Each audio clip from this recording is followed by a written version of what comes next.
গ্রামে গঞ্জে জেঁকে বসেছে শীত, সেই সাথে বেড়েছে মেলা মাহফিল। আর এসব মেলা মাহফিলকে কেন্দ্র করে বিভিন্ন এলাকায় জিলাপির চাহিদা বেড়েছে। বিশেষ করে বিখ্যাত চালের জিলাপির জন্য অপেক্ষা করেন মানুষ। শীতের শুরু থেকে শেষ পর্যন্ত চালের জিলাপি তৈরি হয়। শীত মৌসুমে ধর্মীয় সম্মেলন ও মাহফিলকে ঘিরে বসা বিভিন্ন মেলায় বিক্রি হয়ে আসছে ঐতিহ্যবাহী তৈরি জিলাপি।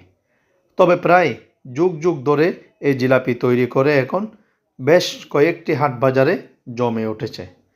কারিগররা জানান, চালের গুঁড়া, ময়দা, এলাচি, দারুচিনি, তেল, চিনি এবং গুড়ের মিশ্রণ সহ নানা উপকরণ দিয়ে তৈরি হয় সুস্বাদু জিলাপি। ছোট থেকে বড় সব বয়সের মানুষের প্রিয় খাবার এই জিলাপি।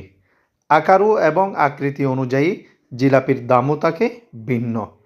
তবে খেজুর গুড়ের তৈরি জিলাপি কিছুটা বেশি। বিগত বছরের তুলনায় এবছরও জিলাপির দাম একটু চড়া হলেও জিলাপি খেতে কেউ ভুল করছেন না। জিলাপি সাধারণত দুই ধরনের হয়ে থাকে, একটি গুড়ের তৈরি এবং অপরটি চিনির। যার যেটা পছন্দ সেটাই খাচ্ছেন, কেউ আবার বাড়িতেও নিয়ে যাচ্ছেন। তবে খেজুর গুড়ের জিলাপির দাম কিছুটা বেশি।